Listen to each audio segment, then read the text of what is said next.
If I were to go back in time with the knowledge that I have today and the perspective, I would have covered all my short positions and never shorted another stock. I would invest in a dozen great businesses, and then I'd go on vacation for 5 years. The lessons learned from Warren Buffett, Charlie Munger, and his good friend, famed hedge fund manager Bill Ackman on Consuelo Mack Wealth Track.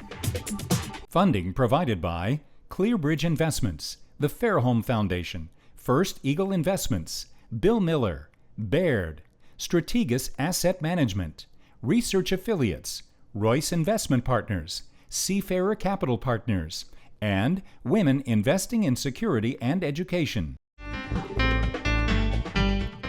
Hello and welcome to this edition of Wealth Track. I'm Consuelo Mack. As we review the last 20 years since Wealth Track's launch, I wondered what the best performing stocks were over the period. A Google search turned up a list that Zacks Investment Research has done recently, so I have them to thank. NVIDIA up 65,000%. Well, that's a no-brainer. Apple up nearly 44,000%.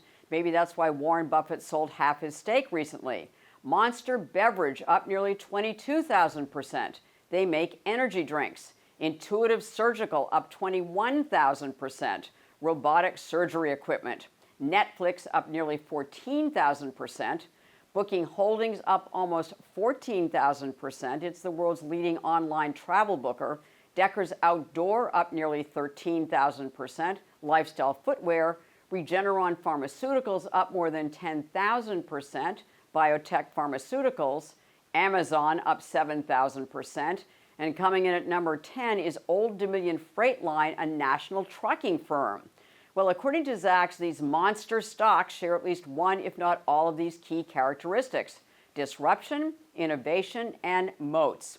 It is also a tech-heavy list, and you had to hold them for 20 years to get these results. Well, what are some of the key investment lessons of the past 20 years, and how do we apply them now? This week's guest is Whitney Tilson, the editor and lead analyst of Stansberry's Investment Advisory, the flagship newsletter of Stansberry Research, which provides investment research and advice to an estimated 100,000 subscribers. Tilson also publishes Tilson's Daily, a free daily newsletter of his own, which is widely read by professional investors. Prior to joining Stansberry, Tilson has taught investment seminars around the world, including 2 on short selling. For nearly 20 years, he oversaw 3 value-oriented hedge funds and 2 mutual funds. He is also a prolific writer, columnist, and author of 4 books, and was a contributor to Poor Charlie's Almanac, the definitive book about Warren Buffett's late business partner. I started our conversation by asking him how the markets have changed over the last 20 years. Just massively, they've changed. I remember back in the day, it used to be a challenge finding good investment ideas, and then a challenge doing research on a company. You had to track down the financial filings, which sometimes were in paper, in DC. Today, it's the opposite. It's the opposite challenge, which is we are drowning in information, drowning in investment ideas. There's so many websites and financial television, et cetera.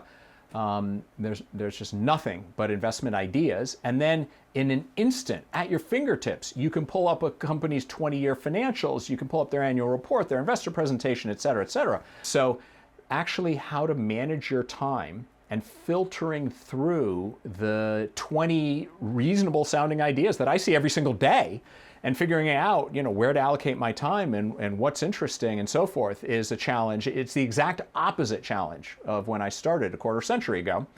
Also, the markets have just gotten massively more competitive because you're now competing against supercomputers programmed by armies of PhDs, running artificial intelligence.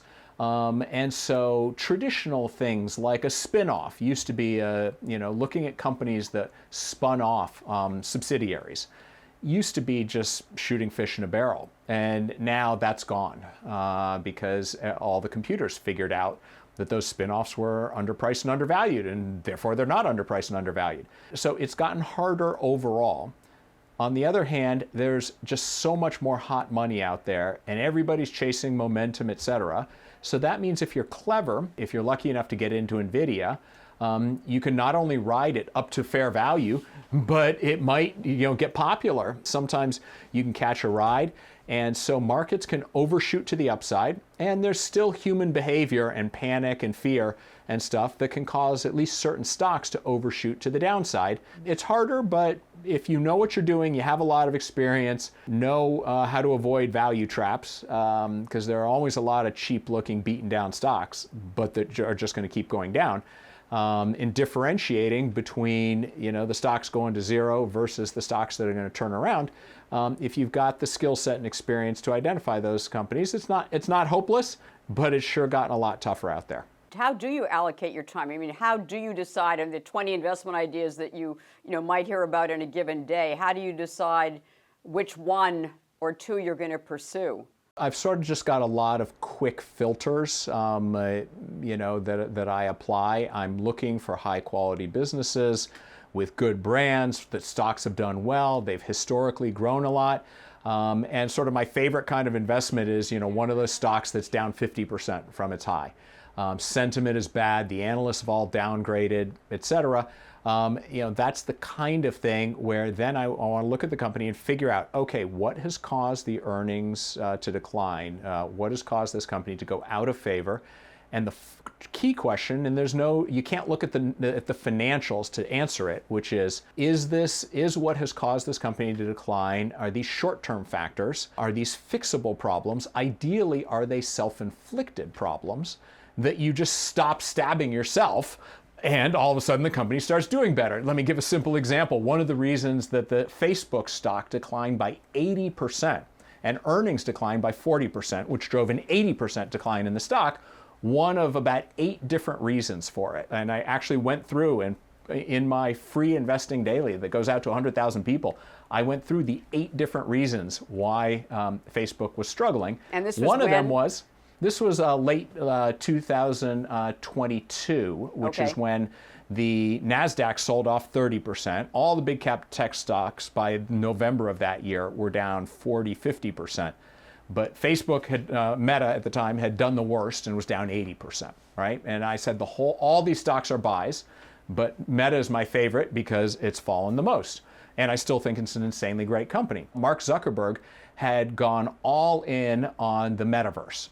And he was convinced this was going to be the next big thing and was pouring, $15 billion a year of Facebook's prodigious profits into what turned out to be a wild goose chase and a complete waste of money in the metaverse. He went so far as to rename the company from Facebook to Meta Platforms, pursuing this dream which turned out to be worthless. But that was a fixable problem. All he had to do is just say, maybe I'll scale back the spending and spend $3 billion, not $15 billion a year on this. And boom, that's $12 billion a year that flows straight to the bottom line. I'll give you another example. TikTok had come out of nowhere and sucked a lot of eyeballs, particularly of young people, away from Instagram in particular, but also Facebook, and over to TikTok. Well, that was a 1-year phenomenon, or maybe a 2-year phenomenon, but you could see TikTok's growth. They had achieved such rapid dominance in their market that at least next year they weren't going to double their market share because they already had very high market share, right? So that was an external thing that was pressuring Facebook's business, but it was something that I could clearly see a year from now that's at least not going to be a headwind anymore. A third example was, remember when Apple put in privacy mechanisms for all iPhone users, which made it much more difficult for example, most importantly, Google and Facebook to track the Apple iPhone users, and therefore to do the very targeted advertising that they were able to scrape every little bit of personal information about all their users. So it was a win-win for Apple. It was a win for Apple's users, but it really hurt Facebook's business because advertisers aren't willing to pay as high a price for generic ads. They want micro-targeted ads. Again, that took $10 billion off of Facebook's revenues the year after Apple implemented that. But that was a one-time thing. So again, you could see that going forward, it still was insanely great business. I'm just giving you 3 of 8 different things that were causing the stock to decline 80% and gave you the buying opportunity of the decade on one of the world's greatest companies. And I showed that these are short-term or one-time or self-inflicted, and that the fundamental business is still an incredible business, still has a lot of growth prospects, and therefore, the market is just giving us a gift here. Is there an equivalent today? Is Meta still a gift? No, it's stock's gone from $100 to $500. Incredibly so well, yeah. But so is there an equivalent today? And how often do these situations occur? They can't be too frequent, right? Or are they? I don't know. It is quite rare to see one of the 10 largest stocks in the world by market capitalization decline by 80%.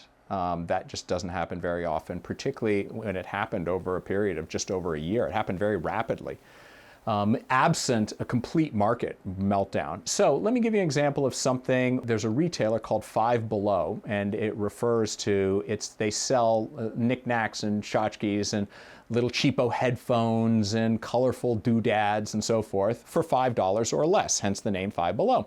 It's been an incredible growth story. So it's been a very good business with a long growth runway for the past 10 or 15 years and expected for at least the next 10 years. The stock is down 65% this year. Now, part of that is the stock ran up to 35 times earnings, and that's way too high for, at the end of the day, it's a retailer of tchotchkes and doodads. It's a good business, a good growth business and all. But 3 things have hit their earnings that have caused the stock to trade back down to 15 times earnings, which is number one, they target teenagers, low to moderate income consumers, and those consumers with the stimmy checks gone now, you're seeing it across the retail and restaurant sector. The stimulus checks, or I wasn't sure what stimmy check was. The stimmies is everybody got their stimmies during the pandemic and they piled into stocks and they had money to spend, right? There is definitely a slowdown. I wouldn't say a recession, but a slowdown among low and moderate income American families and households, and therefore restaurant and retail companies that are serving those customers are seeing a lot of pushback, pullback in spending, and pushback on price increases, for example. Okay, so that's factor number one. Secondly, they've had a problem with shrink, which is in a retailer when either your employees or your customers steal from you. So many people were just going in and stealing from them, but they took their eye off the ball with shrink. They were growing so nicely and all, and they didn't invest enough there, and they cited that as a slowdown, an area they're going to have to invest more in. And thirdly, they had a fad product a year ago called Squishmallows, which are these little squishy toys, interestingly made by a company owned by Berkshire Hathaway and Warren Buffett. But Squishmallows were a huge fad a year ago, and this year they're not a fad. So every year or two, Five Below is sort of a hit-driven, you had those little fidget spinners, remember the thing you spun in your fingers that you held? That was a fad. Heelys, those shoes that had the wheels. You have certain fads, and that can really drive a boom in sales one year. But then the following year, your same-store sales are going to be negative, by the amount that they were positive the previous year because the fad's gone away. So Five Below is taking a few percentage points hits on their same-store sales this year because the Squishmallows have gone away and are no longer driving sales like they were last year. So those are the 3 main things that this is a business that investors really want to see 3, 4, 5% same-store sales growth. And this year, it looks like it's going to be negative 3 to 5%. And then under pressure, the CEO just stepped aside, and that always freaks investors out, and the stock took a tumble. So, I'm looking at Five Below, and I still think they've got a good 4-wall unit model. It's not clear to me that anything has fundamentally changed. Some new competitors emerged. There's some talk about Temu. I don't know if you've heard about this. It's basically Amazon from China that's shipping extremely cheap products into America. There's talk that, this business, Five Below, has suddenly become permanently impaired because teenagers are going to stay home or on their phones, just order the same kind of things they're buying at Five Below from Temu. I don't buy that story. And so I'm looking a year from now and thinking, this sort of reminds me of Meta at the bottom. some short-term self-inflicted factors, some external factors that aren't going to be year-over-year headwinds. I also like the idea of investing in something that's not just a mega cap tech stock or something. Investment lessons that you've learned over the last 20 years, and 20 years ago you were an active investor running a couple of mutual funds and hedge funds. 8 out of 10 years historically, the market goes up. The natural state of affairs is a bull market. There have been, I would say, once every 10 years, a big obvious bubble that can really shake the market and knock the S&P down 50% come along. And I'm not including, nobody really could have predicted the COVID crash. That was a black swan event, a 6-week decline, and then just as quickly recovered from that. I'm talking about the internet bubble, the housing bubble, about once every 10 years. And the single biggest mistake I made in my investing career is I felt like being a good value investor and protecting my investors from losses. So I was much too conservative. And when you're in a bull market, you got to ride it. And we've been in a bull market really for, other than the brief COVID crash, we've been in a bull market for 15 years. Yeah, since and the right now, global financial crisis, right? Right. Every time I turn on the TV and open the newspaper, there's somebody predicting gloom and doom with that everything's, the world's falling apart, et cetera, et cetera. And that's just not true. Our economy, by and large, is doing well. We brought inflation under control without triggering a recession. The unemployment rate has ticked up a little bit, but is still low by historical standards. So, if I remember back when I was running a hedge fund, I would be freaking out and selling half my stocks and raising cash and building a big short book today. And that would have been exactly the wrong thing to do. You just want to hang in there, own quality businesses, own them for the long term.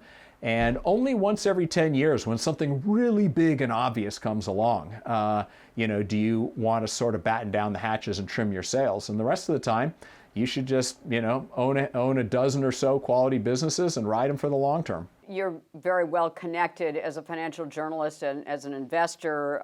You are an acolyte of both Warren Buffett's and the late Charlie Munger, and a very good friend of Bill Ackman's, who's one of the the premier activist investors and hedge fund operators in the country. What are the lessons that you've learned from, let's say, those three great investors? Wow, how many hours do you have? Bill is sort of a shorter answer. We've been great friends since college, and so for 38 years now. He's the one who introduced me to who Warren Buffett was and into value investing. So I credit him with really being a mentor in the late 90s after I'd finished business school, had my first savings of my life and wanted to invest it. And I went to Bill, who was running one of the first hedge funds way back in the day. And he said, go read it. And I said, what should I do with my $10,000 of savings? First money I'd ever had in my life, first amount of savings. I had had nothing but student loan debt until that point. And he said, go read everything Warren Buffett's ever written and you can stop there. And that was the best advice anyone's ever given me. In the case of Buffett and Munger, I started going to their annual meetings 26 years ago, and I've been to their last 26 Berkshire Hathaway annual meetings. Initially, I just went to learn the secret to how to make a lot of money as an investor. But very soon, the things they taught outside of investing. I could give you quotes all day long about, for example, one of the most powerful things that's affected my life is Buffett once said, the chains of habit are too light to be felt until they are too heavy to be broken. And by that, he means that what define you as a person, who your friends are, who you marry, whether you stay in good health, your entire life is really defined by your habits. You're just day-to-day habits about, are you generally an optimistic person? How do you treat the people around you?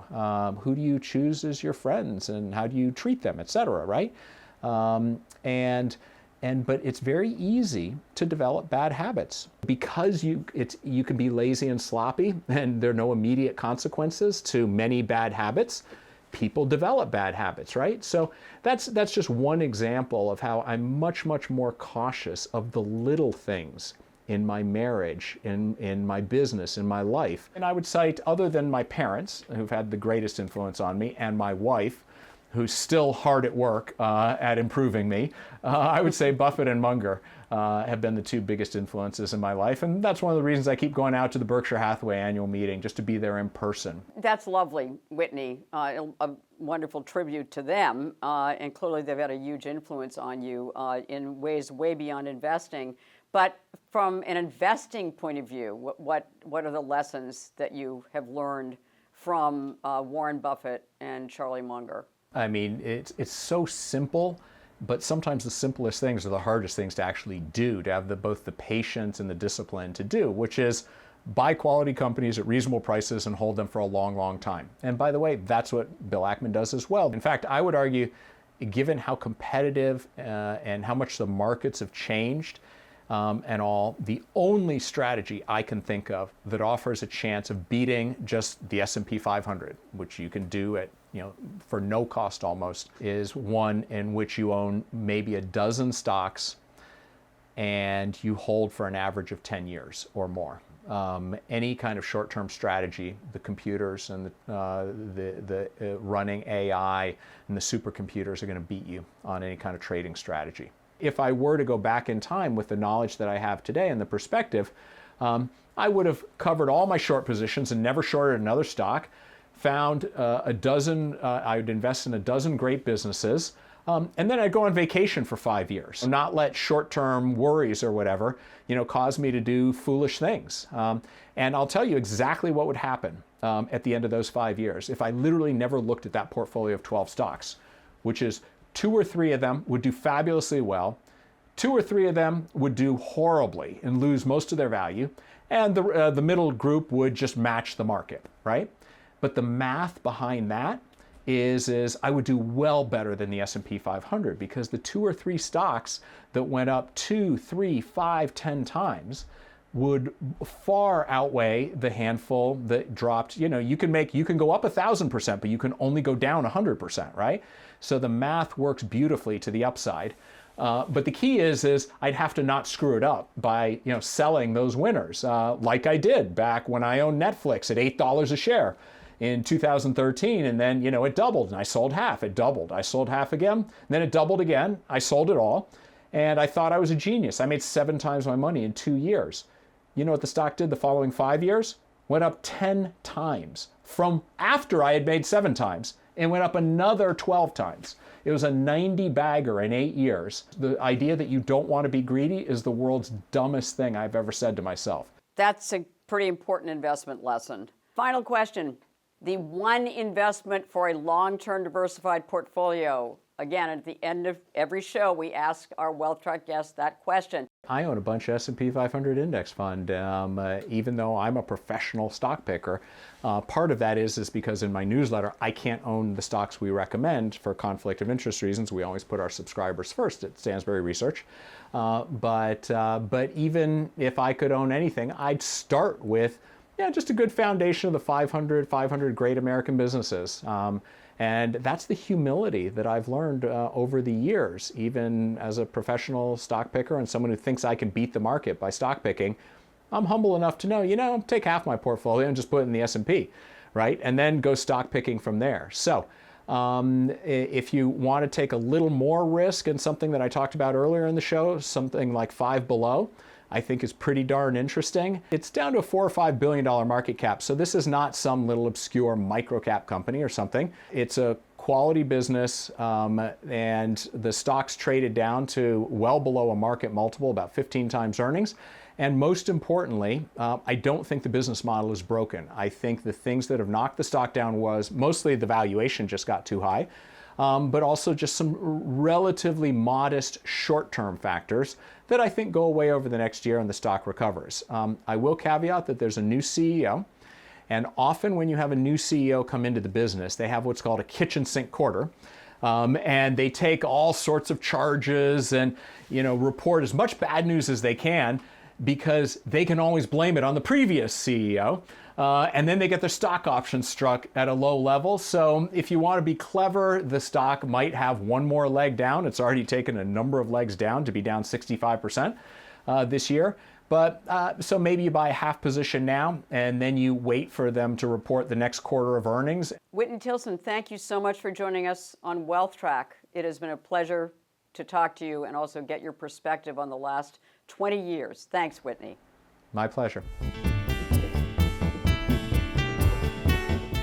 At the close of every Wealth Track, we try to give you one suggestion to help you build and protect your wealth over the long term. Well, not infrequently, the advice comes from Wealth Track guests or other inspiring investors, and such is the case this week. This week's action point is ignore your portfolio most of the time. In describing his investment approach, Warren Buffett wrote in his 1990 chairman's letter to Berkshire Hathaway shareholders, lethargy bordering on sloth remains the cornerstone of our investment style. Vanguard's Jack Bogle famously described his rule, especially during times of market turmoil, as not don't stand there, do something, but rather as don't do something, stand there. Great global investor Bill Wilby told us recently that he counseled his portfolio managers to be lazy investors. Think deeply and research your investments, and then for the most part, let them alone. Sound advice for investors, especially in volatile markets. When tempted to tinker, sit on your hands, or better yet, take a nap.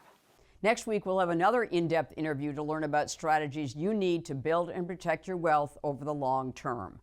In this week's extra feature, Whitney Tilson will tell us why he participates in extreme physical challenges, like the world's toughest mutter competition. He is a record holder. Please follow us on Facebook, X, and our YouTube channel. Thank you so much for being here. Have a lovely weekend and make the week ahead a healthy, profitable, and productive one.